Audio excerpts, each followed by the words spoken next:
सबैलाई नमस्ते। हामी चाहिँ यतिखेर रुकुम पश्चिमको बाफीकोट गाउँपालिका वडा नम्बर 3 स्यारपुर तालमा चाहिँ आन्तरिक पर्यटन अवलोकन गर्न आएको अवस्थामा यो स्यारपुर ताल तपाईहरुलाई म देखाइरहेको छु। एकदम ठुलो एरिया कभर गरेको छ यसले। ढुङ्गाहरू छ। यो हाम्रो आन्तरिक पर्यटक। हेलो के छ हाल खबर? ठीक छ। कहाँ हो आज? आज स्यारपुर ताल। ए ल ठिक छ। अनि माथि गाउँहरू चाहिँ कति राम्रो मिलेको गाउँहरू छ। ढुङ्गाहरू पनि देख्न सकिन्छ।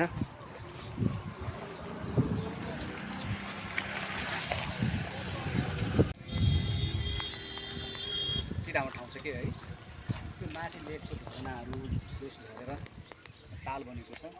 यसलाई पनि अझै पर्यटन विकास गर्न सकियो भने सम्भावना निकै देखियो।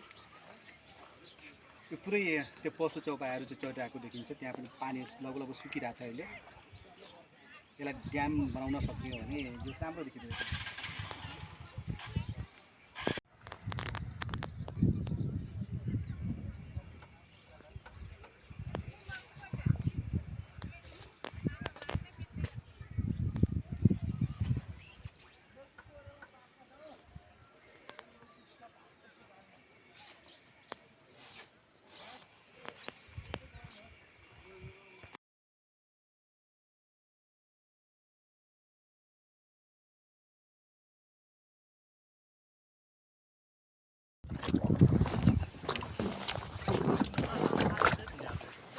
त्यो चाहिँ ल्याइन आउँछु म। Hello hi. है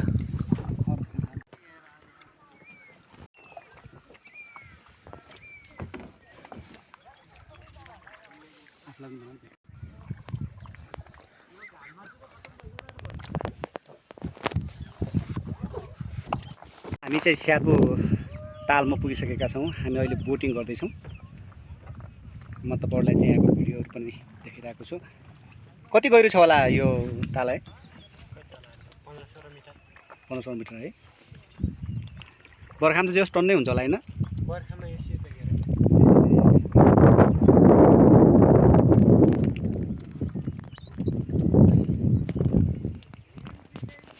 नाइ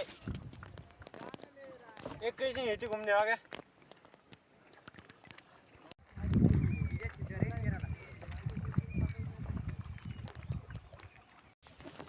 रामन सुत्या हामीहरू बाँचेपछि आउँछौँ। त्यस्तो डर लाग्छ र?